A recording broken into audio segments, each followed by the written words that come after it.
Welcome to the Stellar Vault. Say hi in the comments to awaken the archive. Then like, subscribe, and let the tale begin.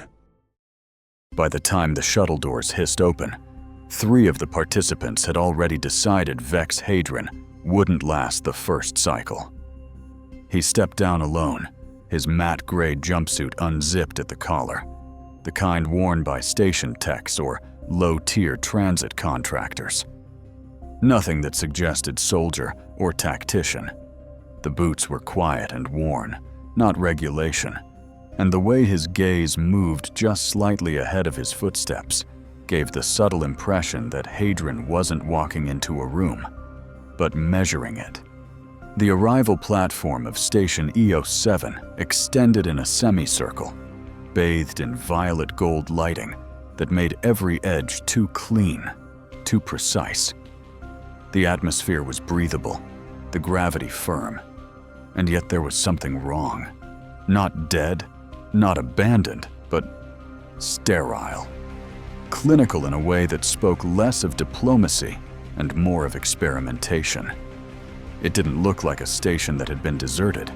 It looked like one preparing not to need people at all. From the other terminals, the rest of Test Group 9A disembarked in staggered arrivals. Each of them was escorted by the same kind of floating protocol drone, matte orbs, stripped of personality, pulsing with pale blue indicators, and utterly silent. No formal welcome, no orientation, just a glowing arrow projected on the floor, directing them deeper into the station's heart. No ARC's personnel were visible. That alone said more than any briefing ever could. The first to speak was Rune Modlek, one of the Kothari, tall, eel-sleek, with an effortless grace that suggested evolved arrogance more than learned discipline. His skin shimmered faintly as he dismissed Hadron with a smooth, fluid gesture of his gilled hand. "Ah, Terran," he said, without even hiding the sneer. "The Council truly invites everyone now." His counterpart, Ivas Threk, stood beside him, arms folded. Another Kothari, though broader in frame. His eyes flicked over Hadron's jumpsuit, like scanning a maintenance roster for clerical errors. "Did they mistake the technician list?" he asked, tone neutral in the way only calculated contempt could be. Hadron didn't respond. He hadn't spoken since disembarking. Instead, his eyes moved over the corridor, noting the recessed fire ports, the dual ventilation grills, the faintest hint of scorched residue at one corner of the ceiling.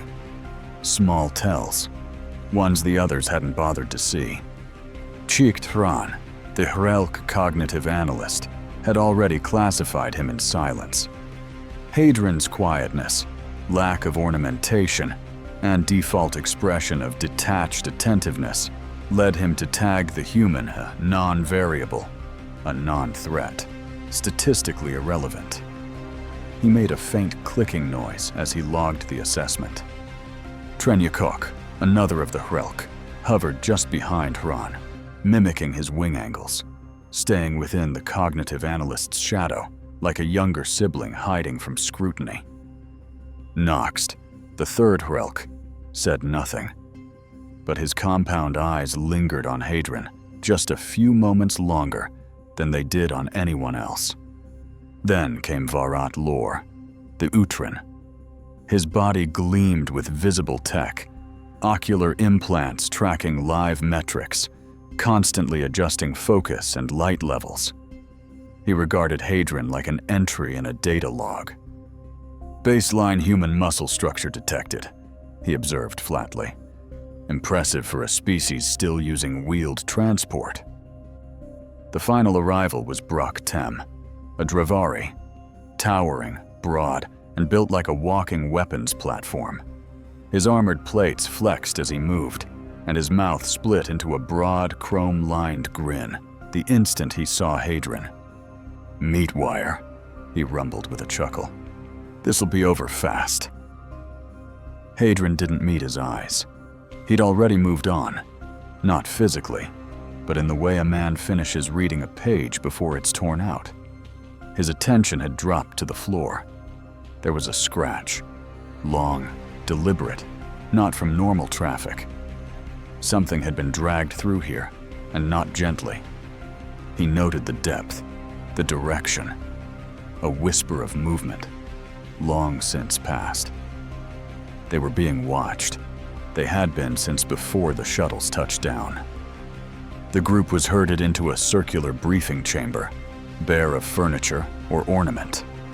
Light came from the floor itself, a low bioluminescent glow that flickered just slightly out of sync with the soundless hum in the walls. Above them, black panels absorbed sound instead of reflecting it. There was no visible speaker, no figurehead to issue instructions. Just a voice, synthetic and sexless. Welcome, species of Group 9A. You have been selected for Adaptive Resilience Assessment, per Treaty 14 under Council authorization. None of the group responded. A few exchanged glances, but no one seemed particularly surprised. Within the simulation chamber, you will face a controlled biomechanical threat, the Carnix. It is non-lethal. You are not expected to defeat it, only survive. Adapt. Observe. Cooperate. That earned a few scoffs. Brock's mouth widened into a snarl of amusement. The Kothari just exchanged smug glances. The Herelk adjusted their lenses. Full environmental monitoring will be active, the voice continued. Emergency overrides are embedded. No permanent harm is expected. Expected. That word hung in the air longer than it should have. Time limit, 6 standard hours. Completion yields access to Virex Cure technologies without restriction. A pedestal rose from the floor, displaying a biometric plate. One by one, the participants stepped forward. They placed hands, claws, tendrils, confirmed identity. Hadrian went last. He hesitated. Just a second. The legal structure of the contract was sloppier than any council-sanctioned simulation had a right to be. Language looped. Definitions overlapped. There were escape clauses embedded inside escape clauses. He signed anyway. He was here for a reason. The descent into the test chamber came by transport lift. A long, slow hum through narrow tubing lit only by strips of flickering blue. The group fell into a rhythm of forced silence and posturing. Brock flexed his claws, dragging one slowly across the metal of the lift's inner wall. Lore plugged into the station's local feed, cycling through biometric overlays of the team. Hran began muttering probabilities and adjusting his internal mapping overlays. Tren mimicked him in nervous, jittering patterns. Rune and Ivas traded nonsense about regional alliances and treaty implications, trying to sound important, trying not to look bored. Noxt kept watching Hadrian, but Hadrian didn't watch back. His gaze fixed on the reflection in the lift wall. Not the faces, the shoulders, the stances. He was watching the way they stood when they thought no one was. That's where the truth lived. In the feet, in the breathing. He had already mapped the lift's escape points and clocked that the screws in one panel were older than the others, likely a maintenance route. As they passed a data core chamber, the lights above them pulsed, not in random interference, but in a distinct frequency pattern. Varat Lore flinched as his ocular implants glitched. Local interference, he muttered, irritated. No doubt primitive shielding. But Hadrian frowned. That wasn't random EM scatter. It was directional. An echo pulse, brief, calibrated. Someone was scanning back. When the doors opened again, the simulation chamber sprawled before them, an industrial maze of scaffolding, cargo lifts, maintenance corridors, and access tunnels. A fabricated planetary depot, simulated down to the scent of oxidizing metal and burned lubricant. It was too perfect, too clean, too designed.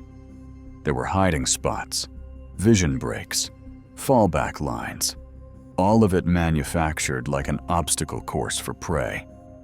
"Simulation commencing," the voice echoed. "Carnix deployed. You may now begin." The doors behind them slammed shut. A sound followed. Not loud, not frantic, just a single, deliberate scrape of metal claws on steel. Slow, intentional. The participants froze, shoulders tightening. Somewhere above, in the hidden observation chamber, a technician leaned toward their monitor. "Telemetry's off," he said quietly. "Echoes don't match the map." Back in the chamber, Noxt whispered what all of them were thinking. "Does anyone else feel like it's watching already?" Hadron didn't answer. He adjusted the strap on his utility belt, snugging it against his hip, and turned toward the far edge of the complex. The others stayed clustered. He moved alone, into the shadows. He had already memorized their positions, their blind spots, the control schema of the security doors, and the shape of the airflows above the vent hatches. He knew where this was going. 6 hours, they said. Hadron gave it 2 before the first one died. For the first 12 minutes, it still looked like a simulation. The outer ring of Section 12 stretched around them in a crooked loop, a decommissioned supply depot wrapped in exposed bulkhead wiring, deactivated catwalk cranes, and floor panels too warped to meet regulation. Yellow hazard stripes flaked from the walls. Rust-bloomed railings sagged under artificial gravity. It was a place that should have been condemned, but was instead preserved, like someone had vacuum-sealed a crime scene and called it training. The Carnix had not yet appeared, so they played their roles. Brock Tem was the first to move, boots crashing against the floor like thrown weights. He shouted down every corridor, slammed his fists on wall plating, and bared his teeth at any camera dome unlucky enough to reflect his own face back at him. "Come out, beast!" he roared, voice echoing through the metal. "I'll crack your core with my teeth!" Behind him, the group began splitting along instinct lines. The Kothari clustered near a central console bank, tapping at disabled inputs more for appearance than function. Prelk climbed the higher scaffolding beams, deploying a small ring of microsensors with twitching, over-precise motions.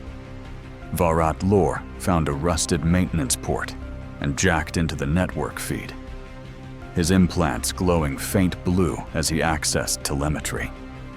Hadron didn't speak. He moved along the leftmost corridor, parallel to the main group, keeping within sight lines, but not within reach. He passed 2 vent junctions, eyes flicking up only briefly.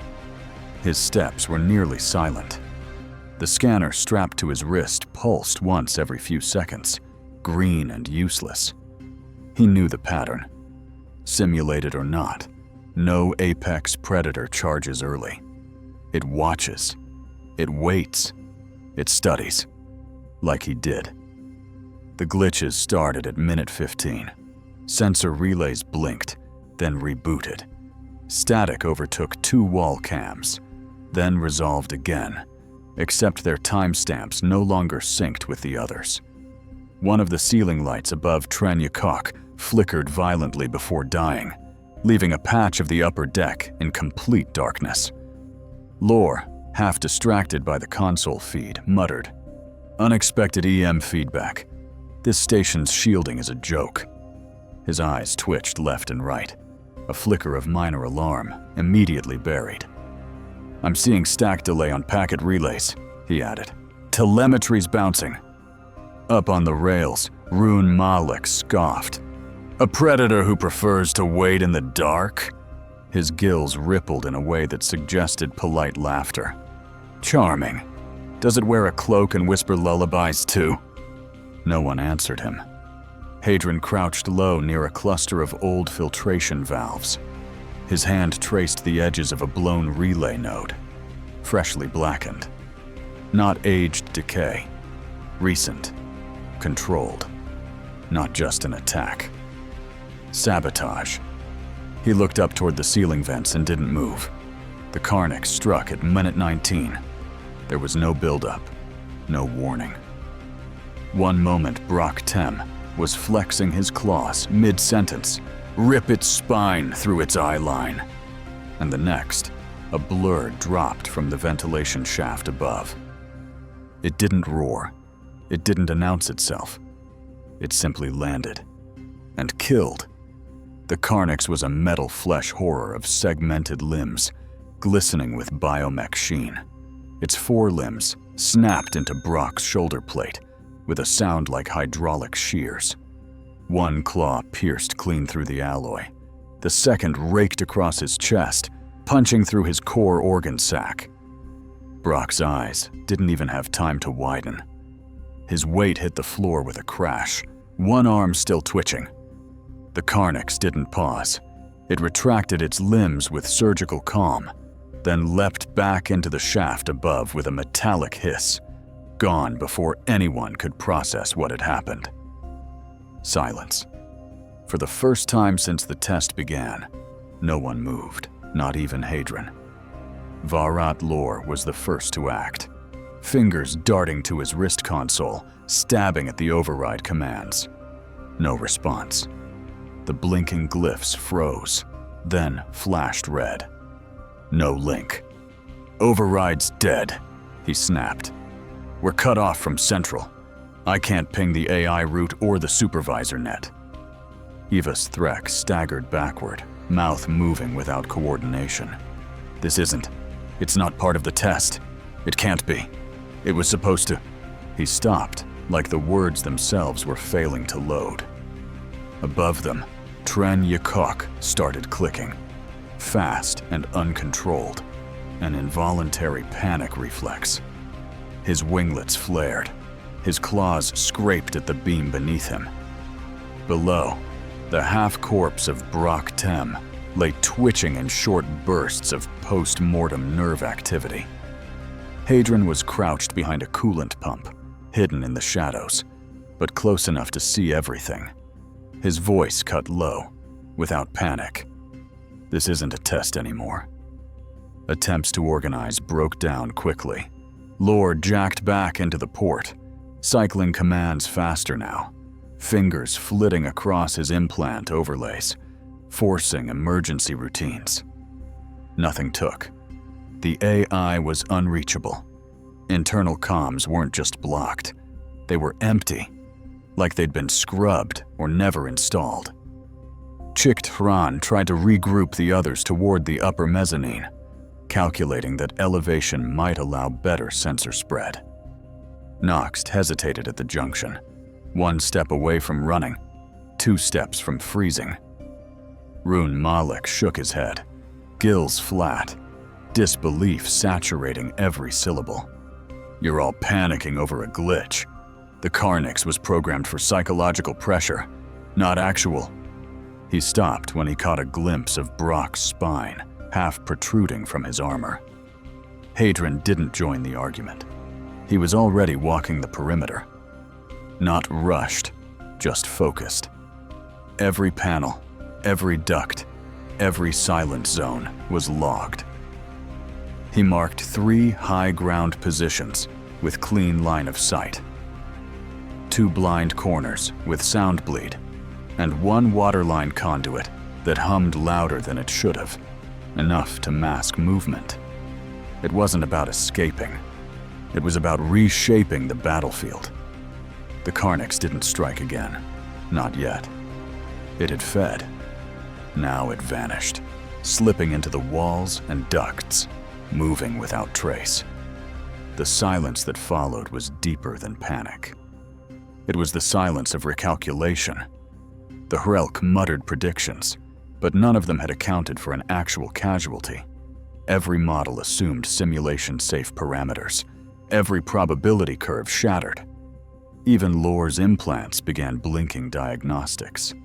Not failure, confusion. And the overhead systems, normally full of ambient noise or distant system messages, remained absolutely silent. There was no handler, no failsafe, no one watching. Hadron knelt beside an exposed conduit box, half hidden behind an old hydraulic fuse relay. His fingers worked quickly but quietly, uncoupling a bypass loop. He stripped 2 wires and began cross-feeding them through a leftover timing node, a jury-rigged overload circuit. It wouldn't kill the Carnix, but it would trigger a high-frequency magnetic pulse burst. He wasn't looking for a fight. He was building traps, preparing the field. Everyone else was still waiting for instruction, still clinging to the idea that someone was in control, that the simulation had merely glitched, that help was coming. They hadn't accepted the truth yet, but Hadron had. He locked the relay into place, stood slowly, and adjusted the worn strap of his belt. The rest of them were still waiting for help. Hadron had already accepted there was none coming. They left Brock Tem's body without a word. No one said his name. No one offered rights or apologies. The group simply moved, away from the gore-streaked floor, away from the silent corridor where death had first come in full, up Sector 9. They found the higher freight processing ring, where shadow ruled and machinery had been left to rust in place. The air was warmer here, stale and faintly metallic. Conveyor tracks lined the floor. Lifting cranes and folding gantries clung to the overhead beams like fossilized insects. Dust drifted like spores in the half-light. No more mocking, no more bravado. But still, no unity. Chict Hran took charge without needing to ask. His wing flicks turned sharp, commanding. He issued clipped orders to deploy sensors, scan ventilation currents, isolate motion spikes. His voice was tight but still professional, the voice of someone clinging to a system that had never planned for this. 2 teams, he said, clicking. Lower-level observation, upper grid recon, log all thermal anomalies, standard Harelk formation. No one challenged him. Ruan Mahlek leaned on a collapsed stairwell railing, looking down on the others as if still attending a council meeting. Assuming we survive, he said, smoothing the edges of his collar. A formal protest to the council is the minimum required. This qualifies as operational breach of Treaty Clause 17. Varat Lore ignored him. He was pacing the perimeter walls, hand trailing across corroded access panels, his implants glowing and twitching as they interfaced with dead systems. That override should have worked, he muttered to himself. There was no security barrier, no fail-safe lockdown, unless... His voice trailed off. Hadron was crouched beside a scorched diagnostics plate, prying it open with a worn maintenance tool he'd pulled from somewhere inside his belt rig. He removed 3 relay coils, still intact, and pocketed 2. The third he began rewiring into a fuse loop. No one noticed, except Noxt.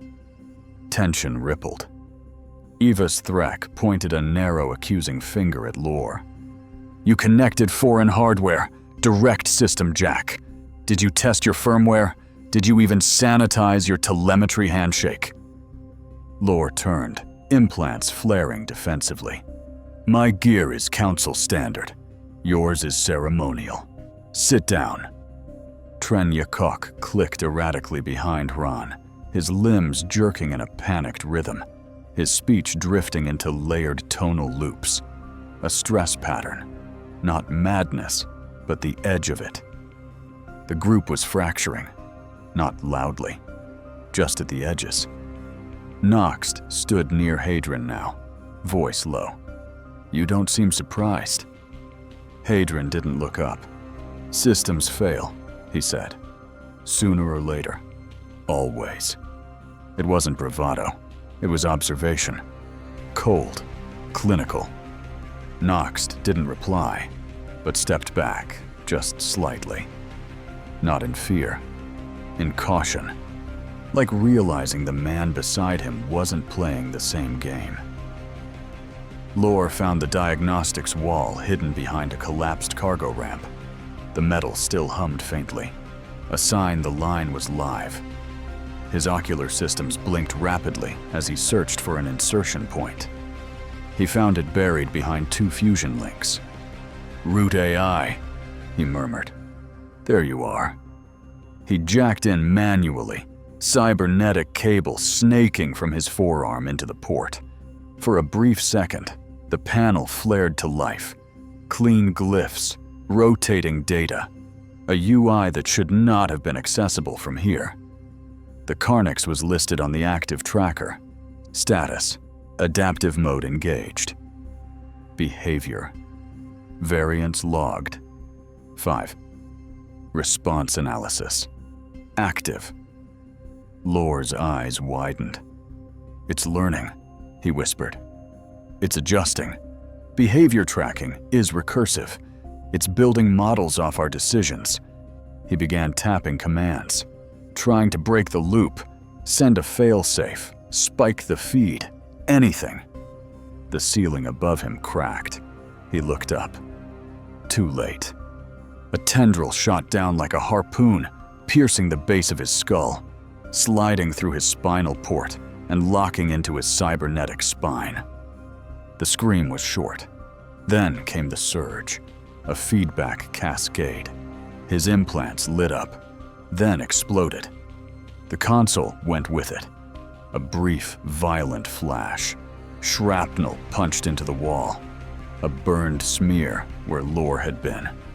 Gone. Just like that.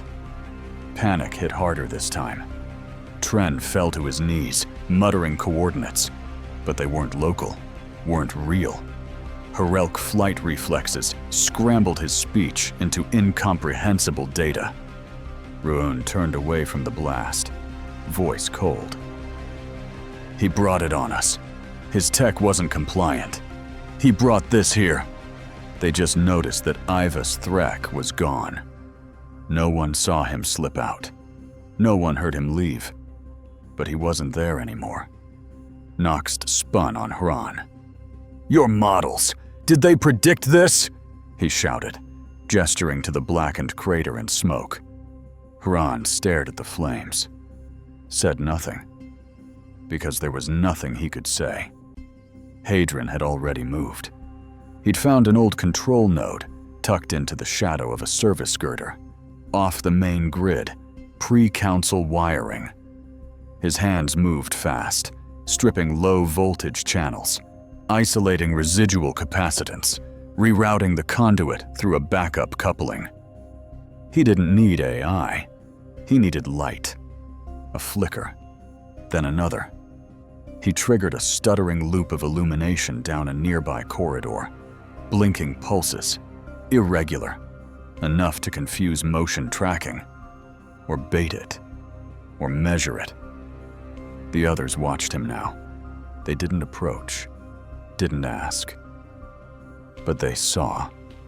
Noxt watched the way Hadron moved, the way he didn't flinch when the lights shorted, the way he'd salvaged from the burned console without hesitation, the way he mapped terrain with his eyes, not guesswork.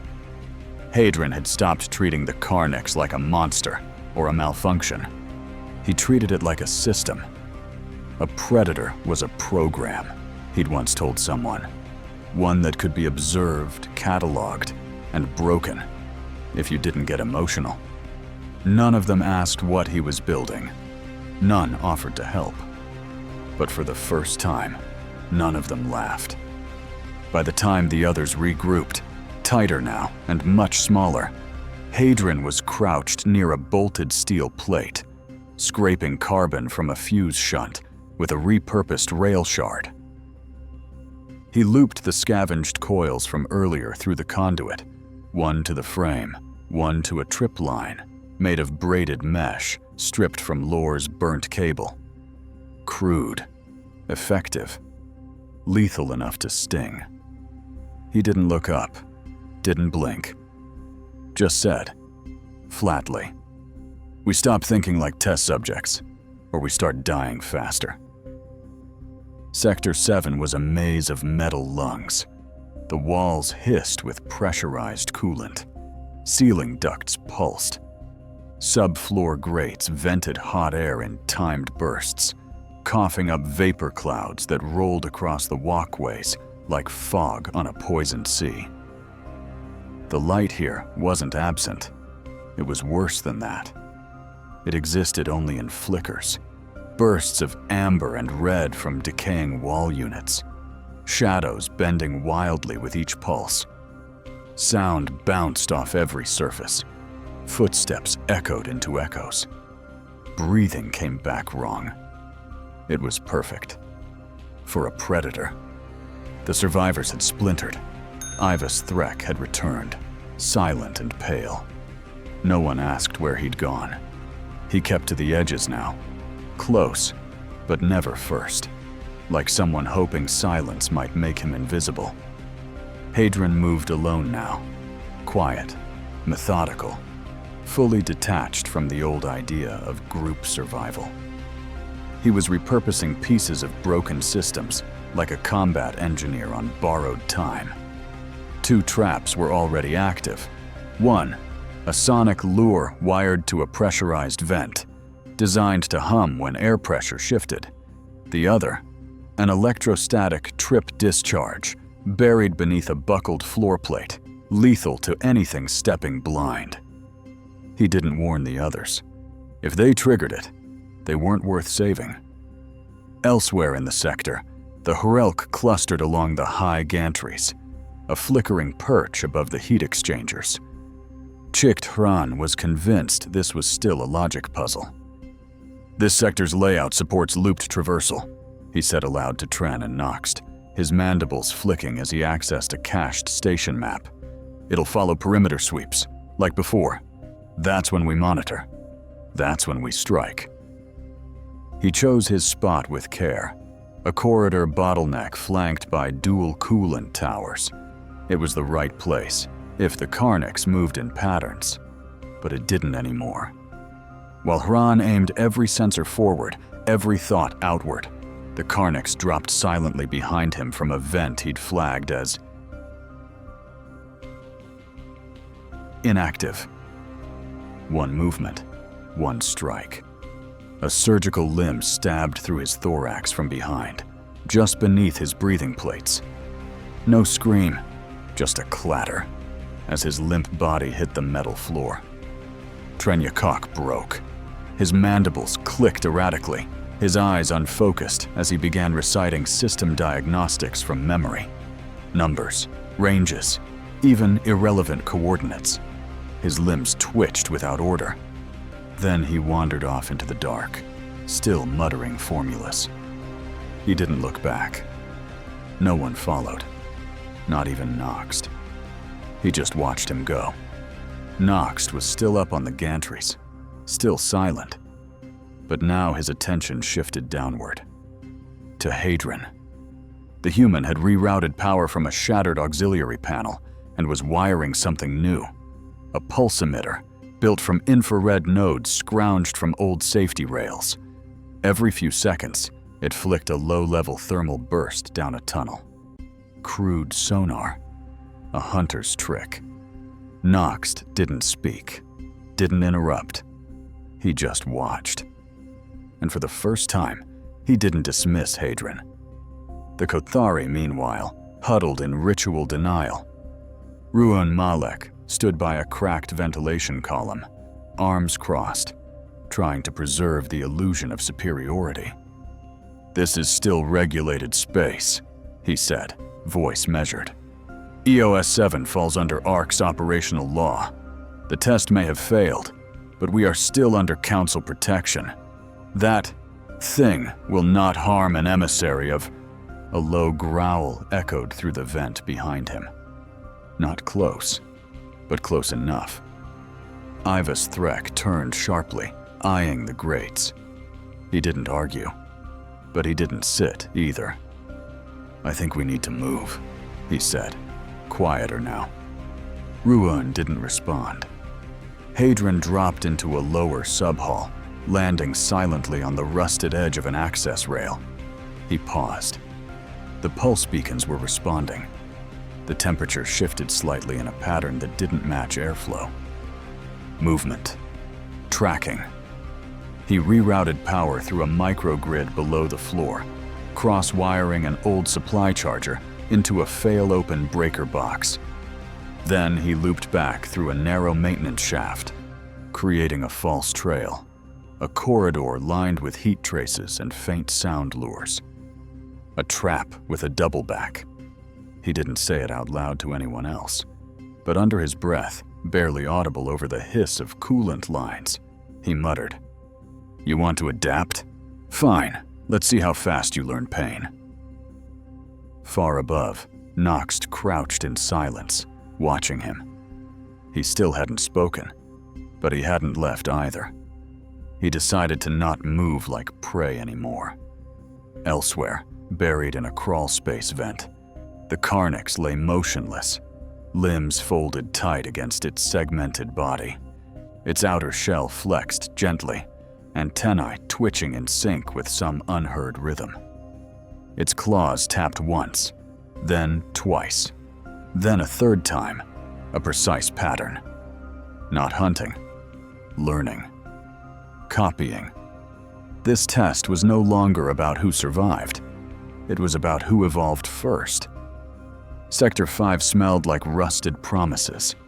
It was supposed to be the emergency egress zone, the spine of the station's survival protocol. Reinforced corridors, redundant power lines, escape trams meant to bypass the test sectors entirely. If anything went wrong, this was where participants ran to live. Now it was where they came to realize there was nowhere left to run. Ivas Threk was the first to suggest the plan. "There's always a hardwired override," he insisted. "Transit Core 5. If we reach it, we force open the evac channel. Even the ARCs wouldn't lock us out of their own escape." Ruan Malek nodded like a councilman delivering good news from a burning podium. "This is still a controlled environment," he said. "Failures happen, but protocol doesn't." They still spoke like survival was a political debate. Vex Hadron said nothing. He just fell in behind them as they moved, not because he believed there was a way out, but because he wanted to see what the Carnix had sealed.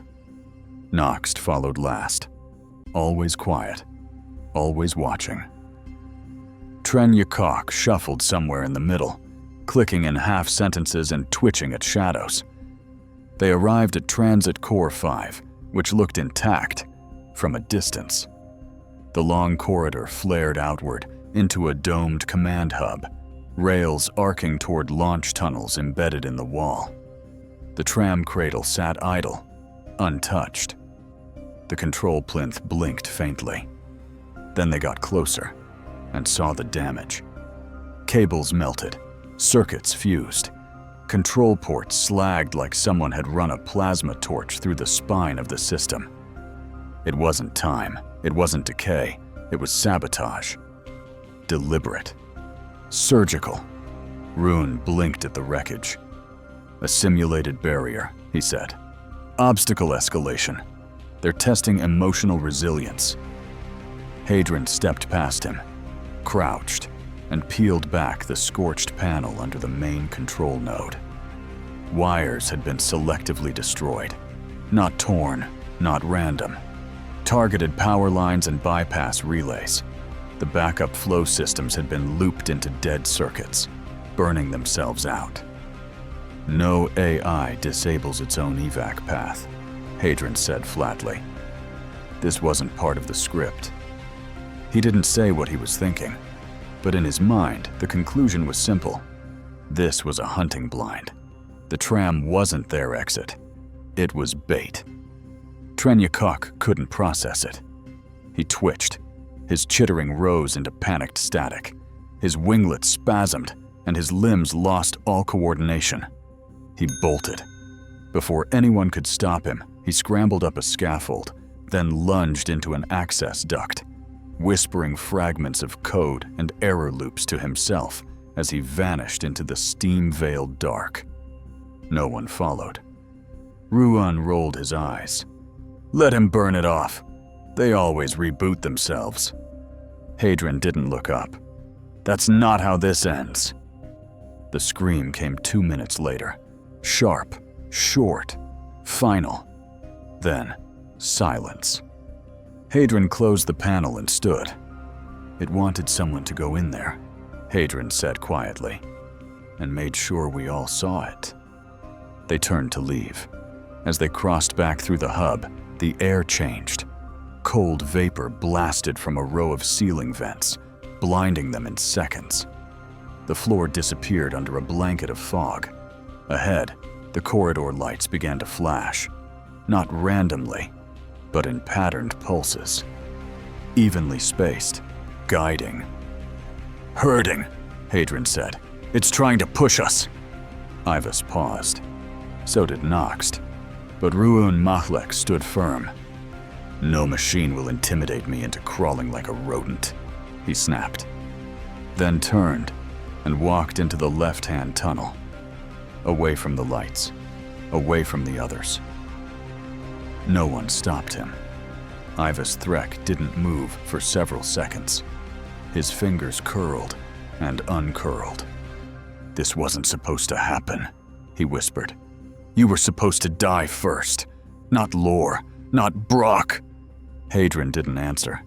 He was kneeling again, popping the seal on an old maintenance panel, his hands already pulling wires from a failed sensor bank. Noxt stepped forward. Quiet. Careful.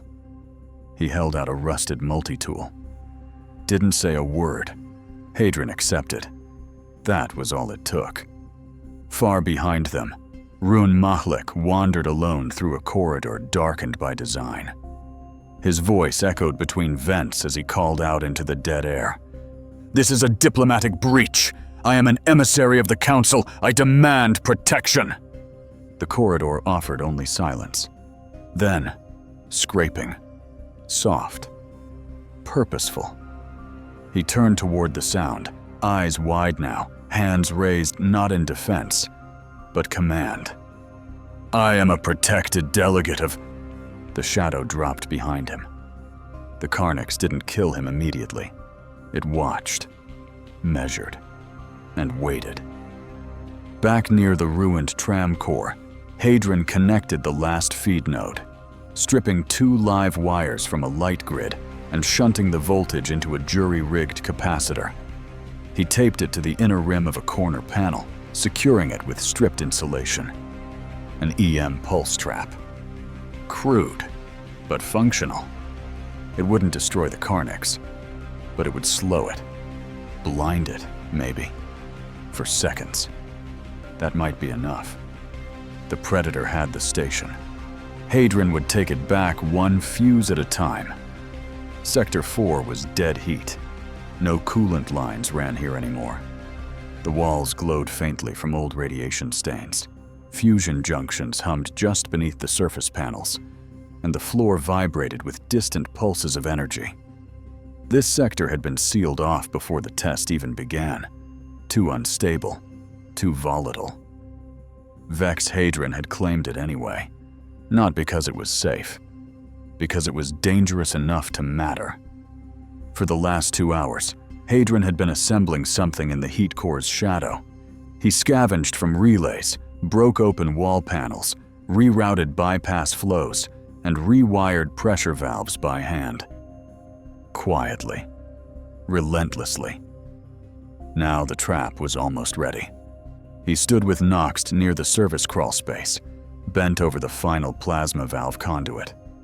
Words weren't necessary. He gestured once, open loop, short delay, and Noxt nodded, already feeding in the capacitor. The pieces were simple. crude, but together, deadly. A cracked power relay spliced into the subgrid, ready to surge at the right overload spike.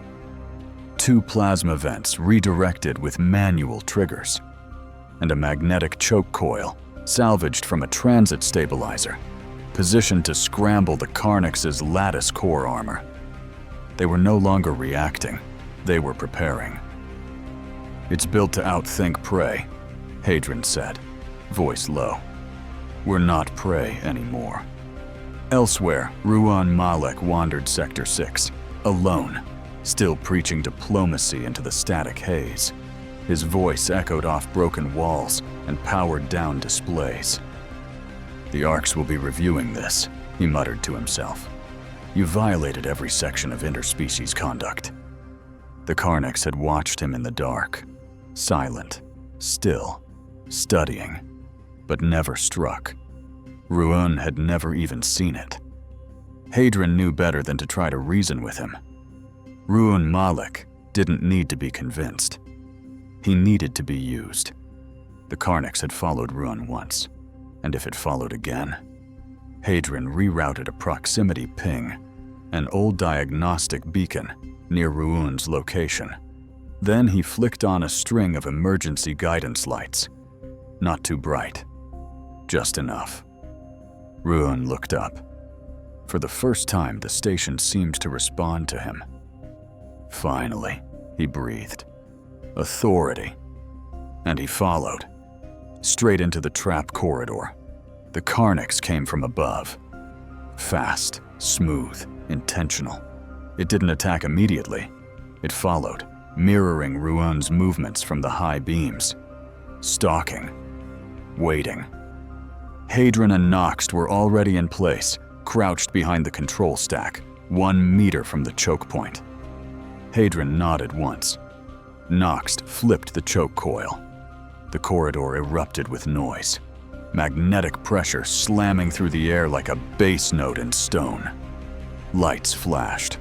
The Carnix dropped mid-step, its foreclaws misfiring, limbs shuddering as the field rippled through its joints. It tried to correct. Too late. Noxt triggered the first plasma vent. A white-hot jet of vaporized gas screamed into the corridor, a direct hit across the Carnix's flank. For the first time, it made a sound, a high metallic shriek, equal parts pain and static. It stumbled, wounded. Ruan panicked. Whatever authority he thought he saw in the lights was gone now, replaced by fire and fury. He ran, ignoring Hadron's shouted warning to take another path, and went straight into the exposed relay bank. A surge arced across the wall, leaping from metal to meat. His body seized mid-stride, lit in silhouette by the feedback coil. The blast threw him sideways, slamming him into the bulkhead with a crack of bone and smoke. He didn't scream. He didn't move. Just dropped, burning. The Carnix hissed, not in anger, but calculation. Then retreated, fast, limping, dragging one damaged limb. It was still alive, still learning. But now, so was Hadron. He didn't speak in the aftermath. He just reached for the next panel, opening the wall again, already pulling another wire from the melted tram relay. The heat made his skin shimmer with sweat, but he worked clean, calm, surgical. Noxt stood beside him, silent. Then said quietly, "You didn't hesitate." Hadron didn't look up. "I didn't have time to." He handed Noxt a tool, first time he'd offered. Not a gesture of friendship, a gesture of trust. Noxt accepted. Down the corridor, the walls were scorched, the air thick with chemical fire.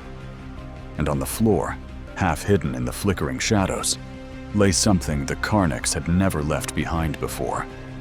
A piece of its ceramic armor, cracked, still smoking, and beside it, a small, red-lit ocular node, blinking. alive. Twitching. Hadrian walked over, crouched, picked it up, turned it in his fingers, watched it blink once more, then pocketed it, a trophy, or a warning. For the first time, the Predator left a piece behind. Sector 3 was alive, but not with people. The environmental subcore hissed and thundered with autonomous breath. Circulation pumps churned behind sealed plates. Gas mix regulators ticked with aging precision. Airflow shunted through vent rings like ghost lungs. One false input, one faulty trigger, and half the station would depressurize, which made it the perfect place to kill something hard to kill. Vex Hadrian moved like the corridor already belonged to him. He didn't run. He didn't speak. His tools clanked softly against his hip as he rigged the manual CO2 vent with a timing shunt made from old diagnostic clips. Each line was placed with care. Each panel override calibrated by feel, not by display. Noxt wasn't asking questions anymore. He sealed junction doors behind Hadrian, pulled capacitor banks into place, checked airflow pressure and vent latency with the kind of twitch-perfect precision only a Hrelk could manage. His eyes never drifted. His hands never shook.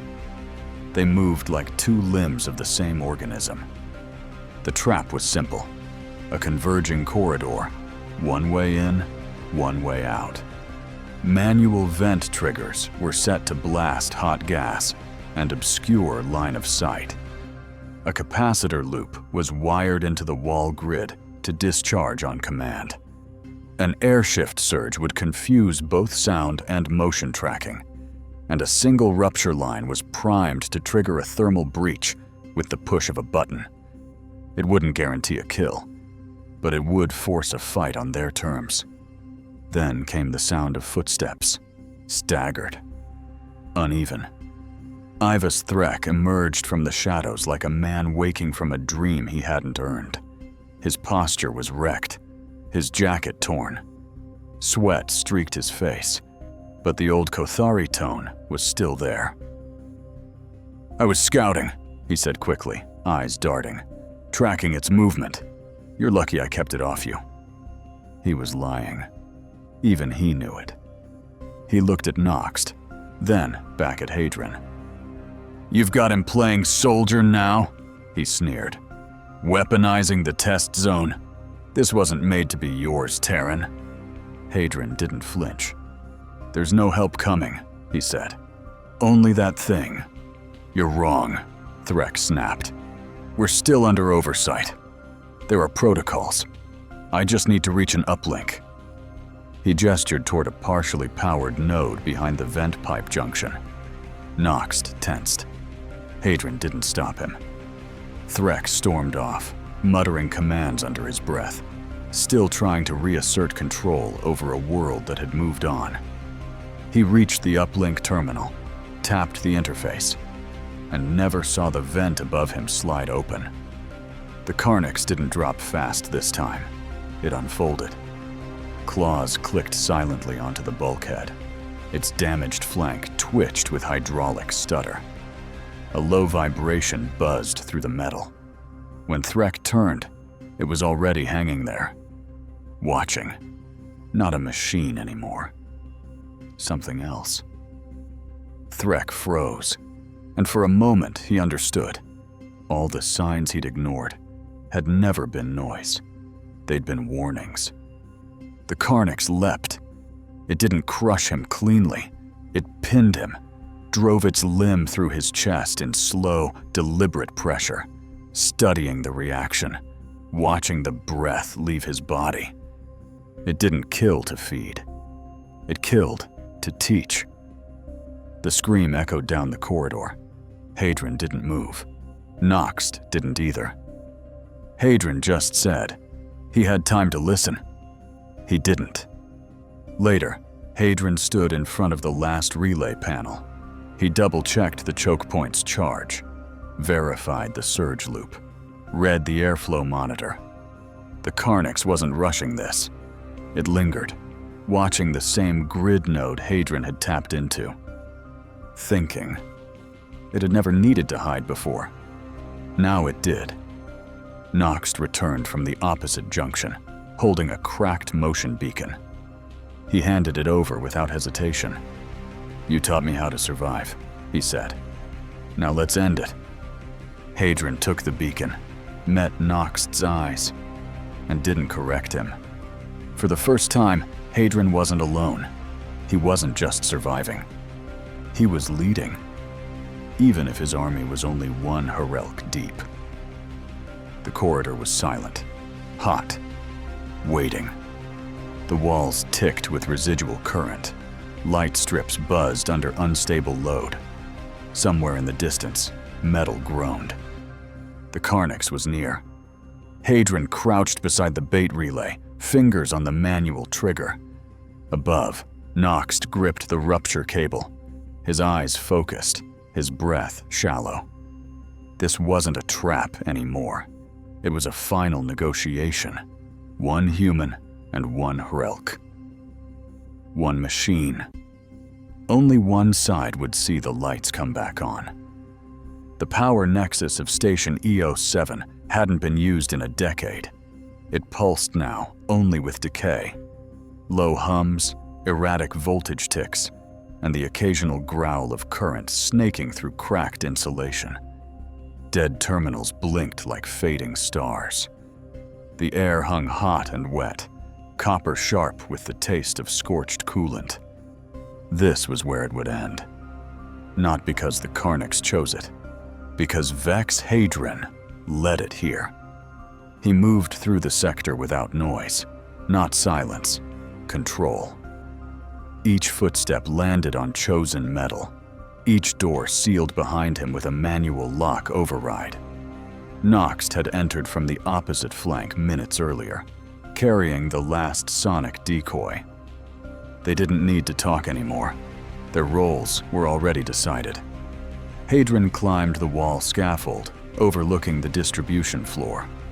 At its heart, the junction box, thick with cables and vent hatches, one exposed rail wide enough to anchor a relay. He crouched over it, clipped in 2 shunts, and waited. Above the hum, he whispered, mostly to himself. "It learned from us. Now we finish the lesson." From the far side, the Carnix entered. Its movement was no longer smooth. One limb dragged slightly. A portion of its ceramic plating had cracked away from its left shoulder. A blackened gouge glowed dim under its chassis. It was hurt, but still stalking. Not like a machine, not like a beast. It moved like something thinking, calculating.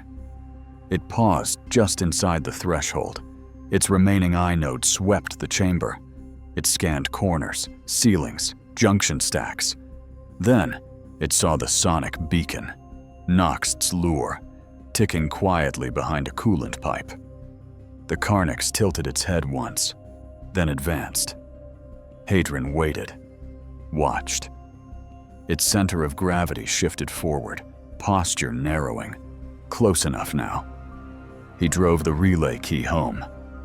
Instantly, the rail lines along the floor flashed white. A magnetic arc burst across the gap, slamming the Carnix's outer shell with destabilizing force. It staggered, just as Noxt, above, shoved a vent pipe loose. The pipe struck hard. Metal screamed. The Carnix reeled sideways, claws gouging at the floor, trying to anchor. "Now!" Hadron shouted. Noxt pulled the manual trigger. The capacitor burst hit like a lightning scream, ionized air erupting in a wave of superheated discharge.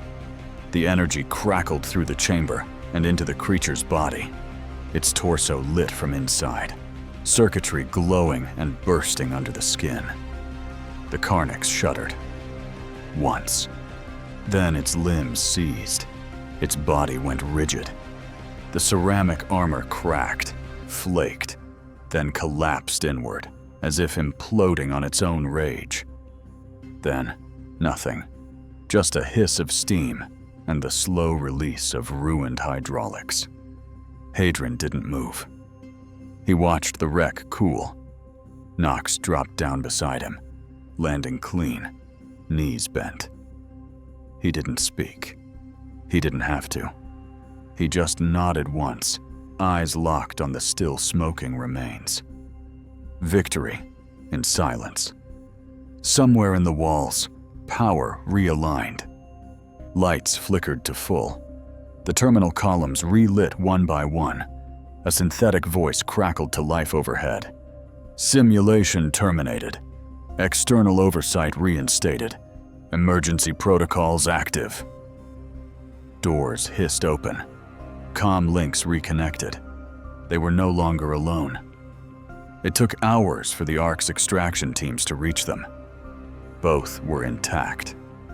Both were armed only with tools and silence. Council officials asked questions. Hadrian answered just enough. He didn't mention how long he'd spent mapping circuits in silence. Didn't mention how he'd used Ruan or watched Threk die without moving. He said one thing before they cut the recording. You let that thing think. It learned. But I learned faster. They didn't ask him to explain. The final transport bay was quiet. The station loomed behind them, sealed again. Its corridors clean. Its blood burned away by discharge and time. Hadrian paused once before stepping onto the extraction shuttle, turned back, looked into the corridor where the Karniks had died. Said nothing. He pulled a shard of its armor from his pocket, fractured, still faintly warm. Not a trophy. A message. They built it to judge us. It did, and failed.